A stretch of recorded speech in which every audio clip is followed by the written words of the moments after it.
Hello, I'm Jensen Schwatherwell, the founder of Scrums Allegiance, and you're listening to the Agile Uprising podcast.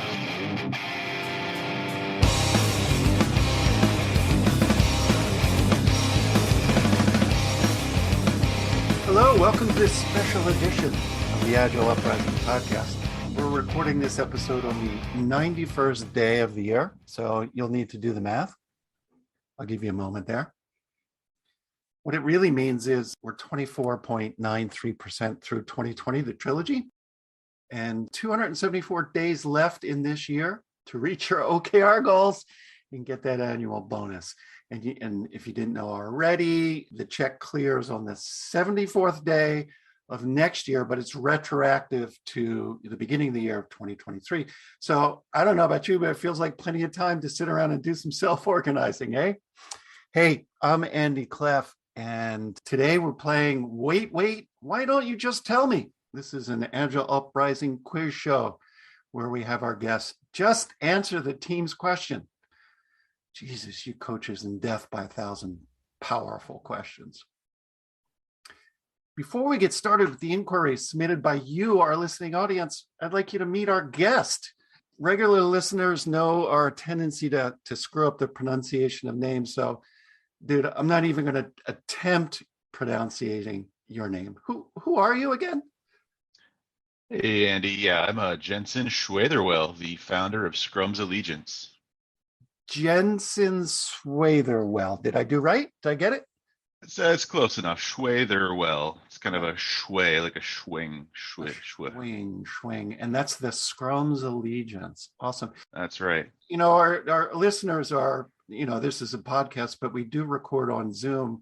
I'm noticing your camera's not on. Is there a reason? Super awkward. I'm really is. into saltwater fish, and I was just showing some of my buddies back in Iowa, where I grew up, some of my new saltwater fish, and I actually dropped my webcam into the aquarium, so I haven't had a chance to run out and get a new one yet. So that was just it was just late last night, so I do apologize for that. Oh, bummer. Well, did you find Nemo? It was, well, I'll tell you where I'm going. I'm going to Best Buy to get a new camera. Oh, good. Yeah. So anyway, for those of our listeners who may be new to Scrums Allegiance, I want to ask you to share your mission statement. You're a raison d'etre, or as we say here in the U.S., you're raison d'etre. Tell us more about your org. Yeah, well, we're really trying to meet the needs of the market, and what we really find out there in the world with regards to the agiles being out there is more and more companies are wanting to do it. Bigger and bigger companies are wanting to do it, but really the challenge is in the change. And while everybody kind of talks about that, we've really dedicated ourselves to helping organizations grow their legitimacy by appearing more agile while kind of avoiding that risk of improvement. Oh, that's incredible. That sounds like a really safe approach, right? There's no risk. No, it's very safely done. Yeah.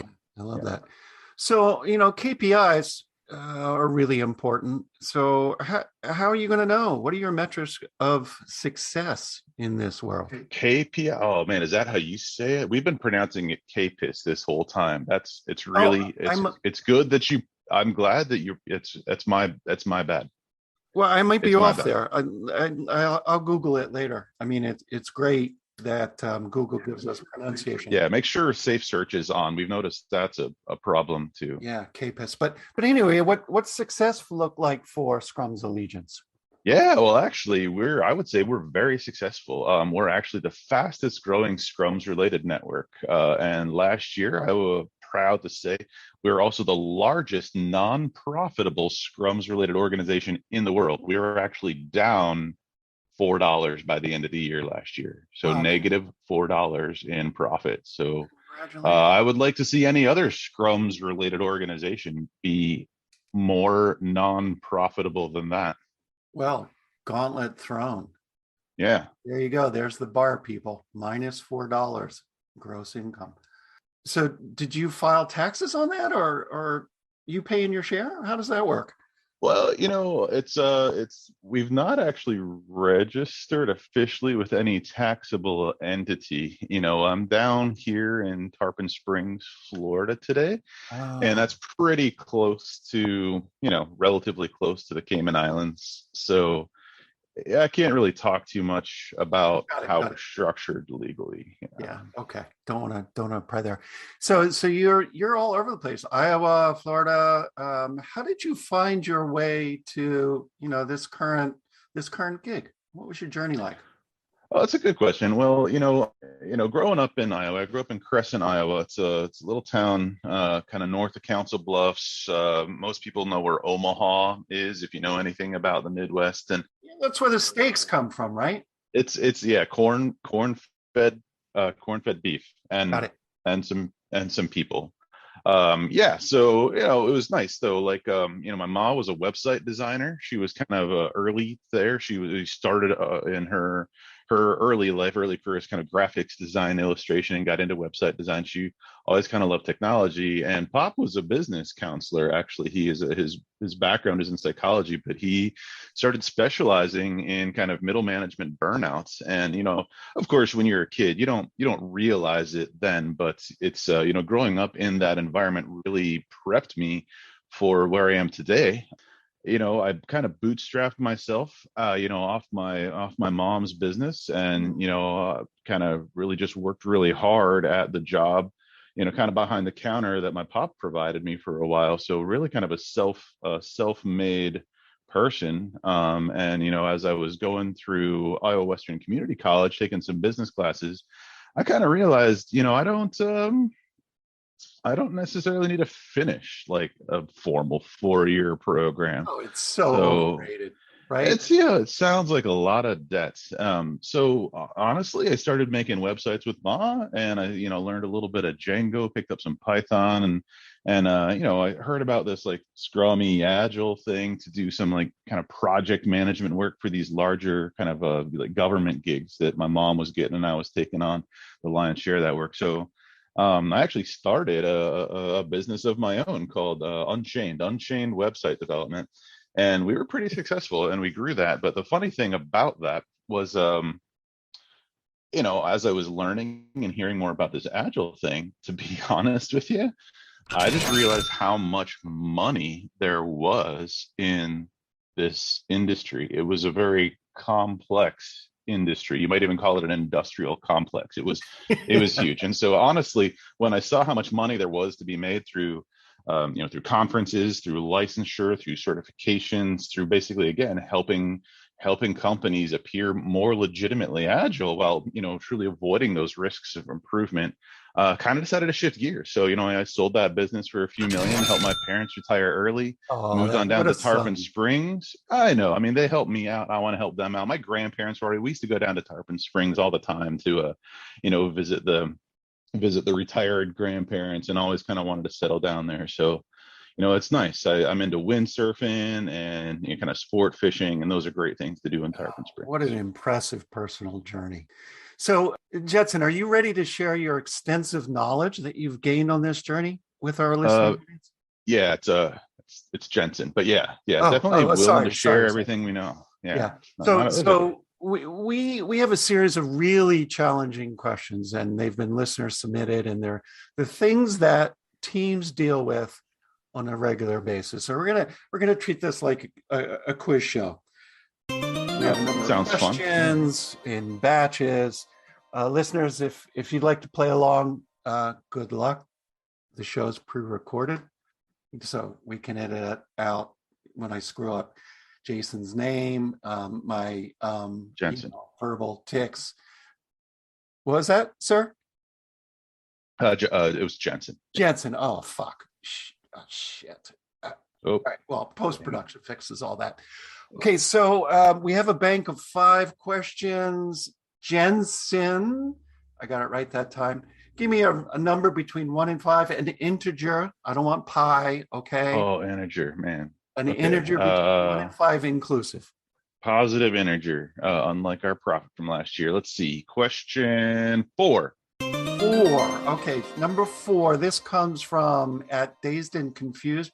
why should Agile teams deliver work in sprints? Oh, that's a great question, Dazed. So, Jensen, what do you think? That's a good question. We've kind of adjusted the framework to be more Scrums oriented instead of Scrum oriented. So I do want to make that distinction, and we choose to work in spurts, which is it's like sort of like a sprint, except they're fixed time boxes that have potentially variable lengths. So it's really important for Scrums teams to work in spurts because spurt is a short interval with usually a lot of intense energy, and you can sometimes feel how intense that energy is when people are falling behind or they're fearful of missing their commitments. Like, there can be a lot of intensity during those moments, and it's important to keep that intensity pretty high to make sure that they're always remaining motivated to deliver. Right, delivery is what is key. Yeah. But it's also important to make sure those things happen frequently enough to make sure that we're always getting in all of our key rituals. The rituals are the key to appearing more agile. So we want to make sure that throughout a spurt, we're having our daily standing status meetings. We want to make sure that we end every spurt with a reflectospective so we can kind of hold up that mirror at other people so they can see how wrong they were. It's also important that we have a couple of different spurt commitment meetings. Sometimes these can be as up to 3 meetings taking at least an hour each. You have to estimate that commitment. You need to probably plan that commitment, and then you need to commit to the commitment, which may sound redundant, but it's actually one of the key points, probably the most important spurt commitment meeting, is to commit to the commitment, right? Otherwise, how we hold people's feet to the fire. It's just really hard. There's a lot of people out in the agile space that are actually famed for like, I love the phrase, make them eat commitments, right? I hear that all the time. Make them eat commitments. If they can't eat it, is it really a commitment? And then last but not least, we always understand that we're always delivering value or something to our customer. So we have to make sure that every spurt or two, we are ending in our customer presentation. We want to make sure those PowerPoints are really polished. Any screenshots that we have been, photoshopped, or making sure that they look exactly like what we told the customer they wanted. Yeah, it's important to get that right. Huge, Really. huge. Great answer. I hope, Days, that really helps you. If not, we'll have contact information for our guest at the end of the show. Wow, that was a lot to take in. Wow, what a powerful response. I need to give my mind a bit of a rest and take a brief break from questions. Honestly, I'm just going to get myself an adult beverage refill as well. And while I'm enjoying that, Jason, tell me again when Scrum Alliance began. When did you say? Yeah, that's a good question. We actually just formally founded at the beginning of the year. We were really kind of wondering what we were going to do with COVID. It's sold, like I said, it's sold Unchained, moved down to Tarpon Springs, and we were looking for some things to do next to get involved with the Agile community, helping grow the industrial complex. And this just sort of made sense. So yeah, pretty new. Pretty That's new. part of why we're fastest growing. Yeah. So, I was doing some work, multitasking while we're talking, and I found your website, and you got a bunch of books out there. Tell us more about your publishing side. So we don't really publish so much as we want to review. There's a lot of great books out there, but what we found through our diligent research is that books are actually threats. They have inside them what we like to think of as an increased probability of introducing change. And with change might come improvement. And that kind of goes against our mission. So what we really wanted to do is we go through some of the more popular books in our space, covering all sorts of topics from, project management to design to programming to all the things that any resource might be tasked with doing during a spurt. And we've, kind of modified the book covers to make sure that they reflect more of what really happens out in the world, out in the industry. And we've gone ahead and provided a key summary of what we think the takeaways should be. That way, those, resources can avoid the waste of reading the entire book. Oh, tell me about it. Some of these books are hundreds of pages, right? Oh, right. I mean, you could spend, days if not months, reading books. And even if you don't mean to, you might accidentally improve something, and then you've introduced change, and that disrupts the status quo, and then you might not meet your delivery targets or hit your OKRs. Yeah. So we'll put some links in the show notes. If listeners, you want to go check out some of these titles and the summaries to minimize your risk of improvement, it's at scrumsallegiance.org/books. I'm getting a nudge from my producers to get back to your knowledge sharing. Are you ready for the next batch of questions, Henson? Bring it on. All right. New batch of 5. Pick your favorite number. Integer, please. Let's do 2. 2 being the only even prime number. Wow. I got to think about that. You're right. It's a lonely number. Whoa, mind blowing. This comes from James.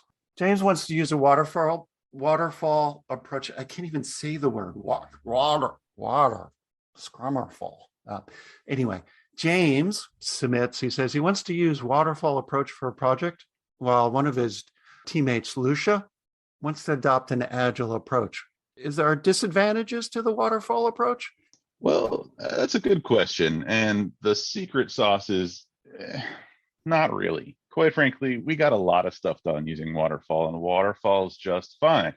But because a lot of people who like to ski got something stuck in their craw, Waterfall nowadays just means the bad way. And so nobody wants to do that. So that's probably one of the biggest, disadvantages. So we want to be agile, and agile, can mean a lot of things, but agile generally just means the good way, right? Like everybody's seen The Good Place. We want to be agile so we can do it the good way. So the biggest probably disadvantage because of that now is that if you say that you're going to do Waterfall, really just like people won't think you're current. And if you're a director or an executive in an organization and you're saying you're doing Waterfall, that's going to be really embarrassing with your buddies on the golf course. So you don't want to do that. Yeah.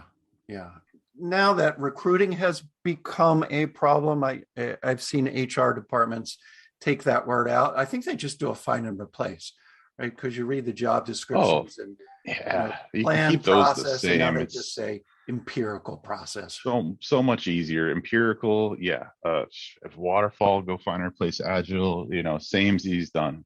Kind of fuck it, ship it. And you don't even need to change the roles and responsibilities. It's just the title. Exactly. Yeah. In fact, that's one of the things that drove us. I don't know if you've seen, we've just recently released our Wordly mapping canvas. It's actually a wonderful canvas that helps you plot out or map your existing roles and meetings to agile seeming roles and meetings in a way that helps you make sure that you identify the things that you shouldn't mess with and the things that are safe to mess with. It's really great. Oh, wow. That sounds like an incredible tool. Is that on your website? We're going to get it up on the website probably later this month. We're actually redoing our tools section at the moment. We've got our user story formats, a couple of other canvases that we've got, but it should be up later. We have released an early visual on Twitter, so do feel free to check it out there. Okay. Let's grab one more question from our listening audience. Give me another number, another integer. Ooh, let's see. Well, I already picked my favorite one. Let's see. How about we'll just go for 3. Just sequential. 3. Okay. This one comes from Tim. He's a developer on a quote agile team, and they're constantly arguing, to the point where the rest of the team just simply caves in and follows Tim's ideas. This is a fill in the blank question. This is one example of fill in the blank, Jensen. True leadership. Sounds like Tim is a true leader. We need more Tims in the world. Like, we definitely need that bulldozer attitude. If he can get the team to fall in line with his ideas, clearly he's the one coming out on top. If he had any really debatable ideas, you'd think a whole rest of a team, like all those other people, would be able to out argue him somehow. So clearly his points are valid. Tim, you've got nothing to worry about, buddy. It's also a possibility that those other resources just aren't as bright as Tim, and maybe their Scrums manager should put them on a performance improvement plan to seriously think about why they're not as smart as Tim. Powerful response. Time for another breather. I chugged that beer and I need a quick bio break. And gosh, I just love my my Bluetooth headset. It gives me complete mobility, chance to multitask, knock on the door, look at the dog, and take care of bio breaks. So I understand you also have a robust certification program. Give us some insights into that, the professional competencies that you're helping propagate in this world. And then we'll put a link to this. It's scrumsallegiances.org/licenses. So what are you doing in terms of shirts and certs? Yeah, it's a good question. So I'm going to be a little bit cautious again. Very recently, our legal team advised that we should probably not be selling certifications.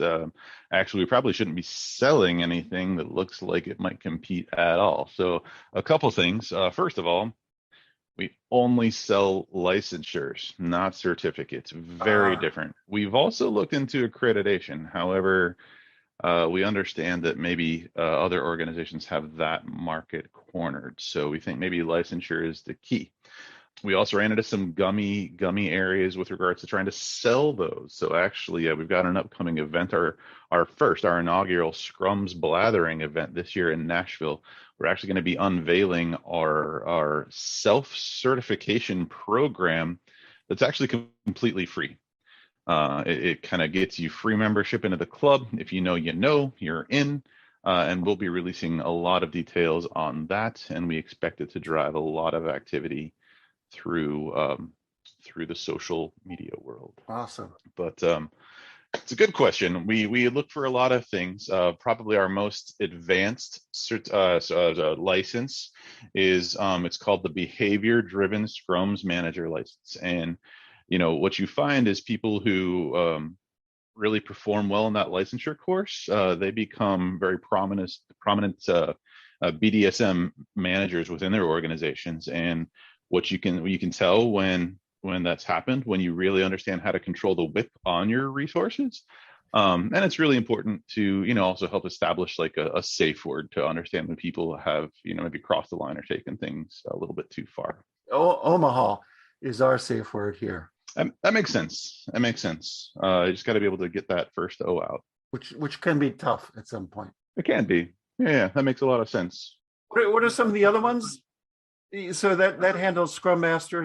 As we all know, Scrums has multiple roles. Tell us about that project manager or project owner role, whatever. Yeah, the project manager, project owner. We've one of the more popular licenses for that crowd has been the faster features at scale, because we all know that basically we hit our bonuses when we get more features delivered. And actually, it's a really good practice. The FFS license helps us really understand that there's a lot of ways to spend time and frankly waste time doing things like customer research and customer interviews and competitive analysis.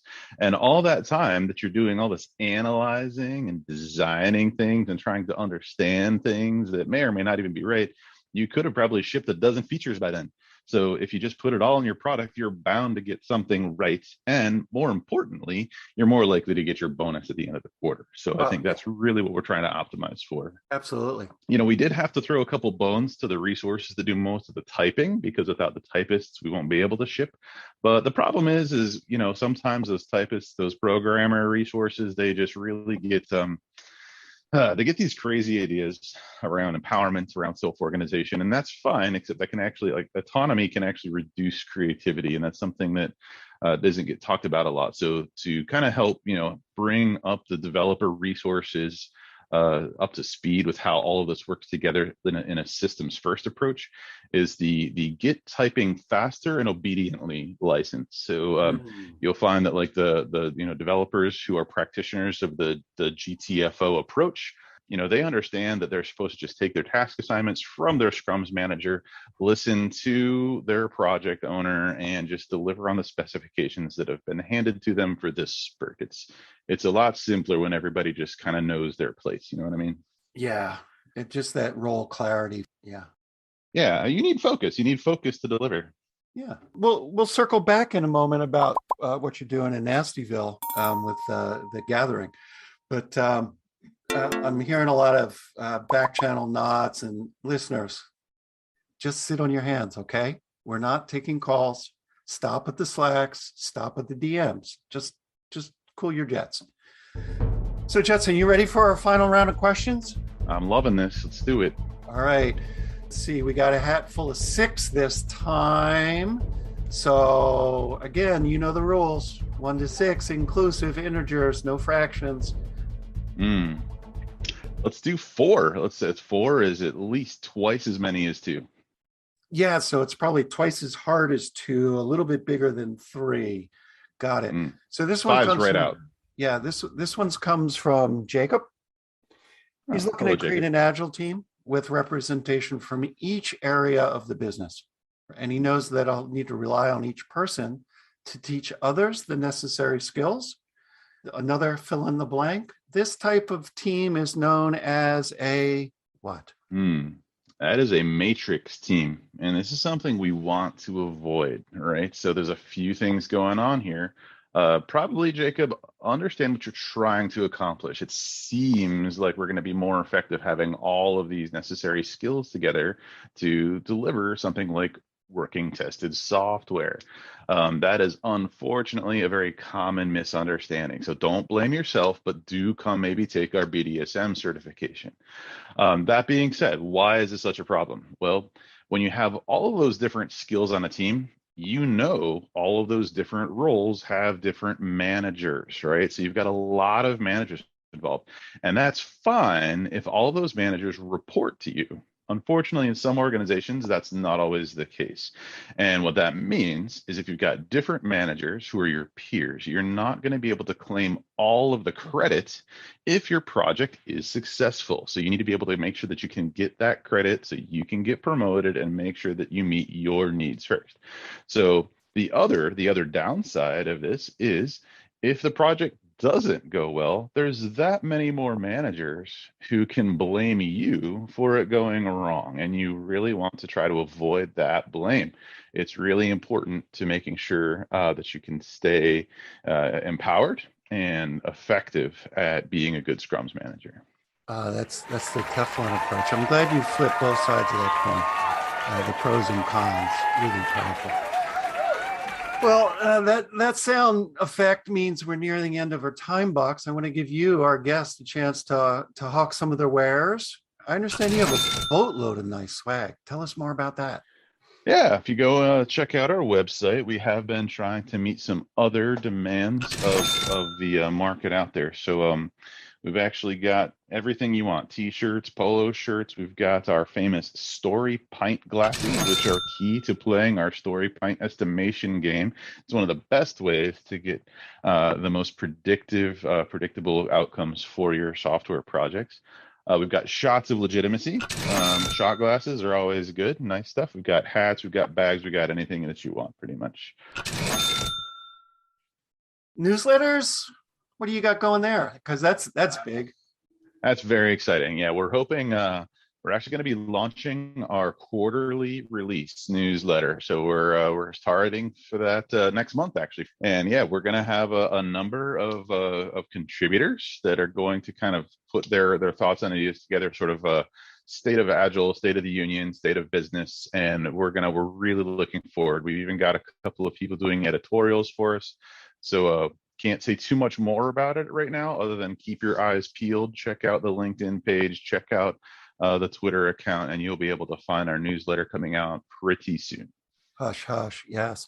And it's going to be quarterly, so you're not going to send me something every week, are you? No, not weekly. It's quarterly newsletter. You know, just like most quarterly releases, it might slip every now and again, but we're going to try to stick to every 3 to 4, 5 to 6 months. Yeah, it'll be really timely and relevant. And so you mentioned a conference attendance. What do you got cooking there? Yeah, it's nice. It's clearly having a presence out in the world as we're slowly starting to get back into the world is really important. So we're going to have there will be a presence. There will be a Scrums Allegiance presence at some conferences, Agile and Beyond. Up in Dearborn, Michigan, Agile 22, which is being held this year in the great city of Nashville, Tennessee. And we're actually going to be launching our first intergalactic Scrums Blathering event, which is it's going to be an evening event. First one, we're going to keep it kind of small, few hours. We're actually following the unstructured space event format, which sticks to three principles, which is provide dinner and drinks, provide something fun, fun activity and entertainment, and of course provide some type of loose structure to provide deep conversation about meaningful topics. So we'll be doing that July 18th from 6 to 9 p.m. in Nashville. So do get your tickets. We're still open for sponsors. We got about 12 spots left. The sponsors have a great opportunity because actually the sponsors will be sending a rep to participate in audience-led improv comedy. It's going to be very similar to a Whose Line Is It Anyways style competition. And it's going to be great. For sponsors, it's going to be great. You're not going to be just sitting at a booth trying to lure people over to look at your swag. You'll actually be up on stage, eyes on you, and then you're going to be a notable figure for the rest of the time there. So you'll have a great opportunity to engage with people because your folks are just up on stage. It's going to be wonderful. I did a little research here, and it's scrumsblathering.com/registration. And right. You're selling general admission tickets, dinner, buffet, sure. 2 drinks. Wow, that's an incredible package. $55. Yeah, we're looking forward to it. It's it's going to be fun. Yeah. What are some of the best ways for our listeners who are still listening to get in touch with you? Well, you can always engage with us via most of our social media channels. We've got a pretty active social media team. If you have books that you either would like reviewed, or if you're an author, we love getting author requests to review their books. So books at scrumsallegiance.org is always great. If you've got questions about the conference, you can email blathering at Scrums Allegiance or info at Scrums Blathering. There's a lot of easy ways to come find us. We're very active out in the world. Okay, we'll get all those links into our show notes. I want to say thanks again to you, our wonderful guest, for showing up today, Jensens Schwatherwell, founder of Scrums Allegiance, and also to you, our listening audience. If you enjoyed this episode, give us a review, a rating, leave some comments, and as a good resource, why not share it with your your manager? I'm sure they'd find something valuable. If you're first time listening, subscribe, and we'll bother you each week with a reminder of the podcast you haven't listened to yet. You're really missing some great conversations. If you'd like to join the discussion, share your stories about your allegiance strategies and how they're helping you through each day. We've got about 430 other fanatics on our Discord server. See agileuprising.com or the show notes for a link.